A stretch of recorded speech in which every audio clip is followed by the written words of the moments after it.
Assalamu alaikum wa rahmatullahi wa barakatuh. May the peace, blessings, and mercy of God be upon you all. Today we have with us Brother Ty Carter. Brother Ty Carter has been Muslim for a little over 3 years now. Yeah. And he's going to tell us a little bit about what sparked his initial interest in Islam. So Ty, tell us a little bit about that. Bismillahirrahmanirrahim. Assalamu alaikum wa rahmatullahi wa barakatuh. Well, my initial interest was kind of really on and off in a span of about 3 years. It began with, I ended up late at night speaking to a sister online from Indonesia, and we were just talking, and eventually I myself was very heavily into teaching the Bible, teaching children about certain things and different concepts. And then just kind of helping that transition into also their lives at homes. When eventually we began comparing the Quran and the Bible, she said that she also had the story of Adam and Eve in there, and one of the very striking things that kind of perhaps gave me a taste of it was when she told me about the result of how Adam and Eve, when they bit the apple, and how Allah subhanahu wa ta'ala just simply forgave them. And then it just kind of made me just really thought about how all of this is perhaps one of the things that could possibly answer some of the questions that I've had for a very, very long time.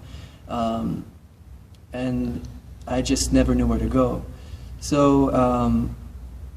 So after a time, I lost contact with her and just kind of began living my own life. Just went back to doing other things, playing with music and just doing different things. But at the end of the day, there was always a question that was still persistent, and that was, is there another side of all this? Some of the things that just didn't make sense to me was how unfair and unjust, the Christian narrative was for me.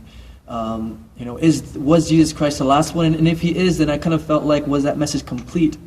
And finally, eventually, I began to attend classes at GTCC, where then I met another sister, and I remember specifically, and I asked her about her hijab, and because I shared with her a story about the sister I used to speak to, and she began telling me about why she wears it and different things like that, and we began to kind of have this continuous conversation between us, and I was somewhat trying to convince her that that was ridiculous and different things like that.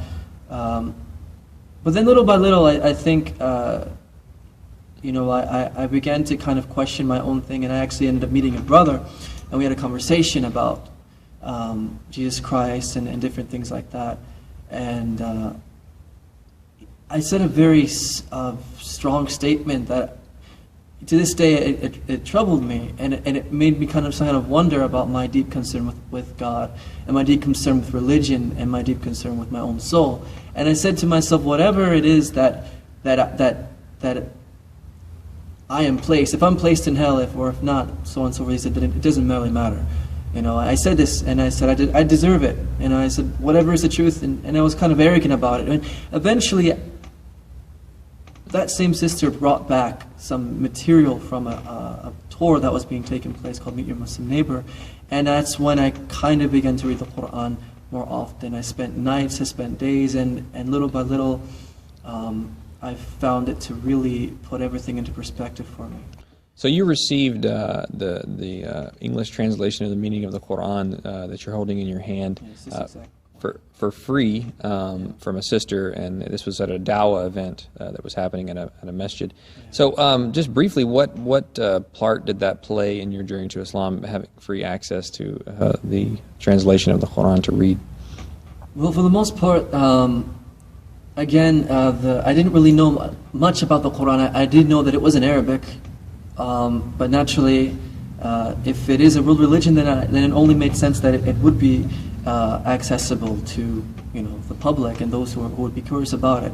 And at first, I was only looking at things online, just kind of reading some small stuff here and there. But eventually, when I began reading the Quran itself, the very first thing that I began reading about was Surah Al-Baqarah. And obviously, in the beginning, Allah subhanahu wa ta'ala begins to talk about how faith and guidance works, and what kind of examples there are out there. The people who Allah may find guidance just for a moment, and then it's snatched away from them. And I began to kind of put myself into that situation. It began to make me reflect over my own situation and think, man, like, I've been sincerely trying to seek God, since I was little. I was the only one in my family going to Bible studies, the only one in my family going to different communities and trying different things. And I still felt this emptiness. And finally, when I got this translation of the Quran, I really felt like all my answers were being, all my questions were being answered.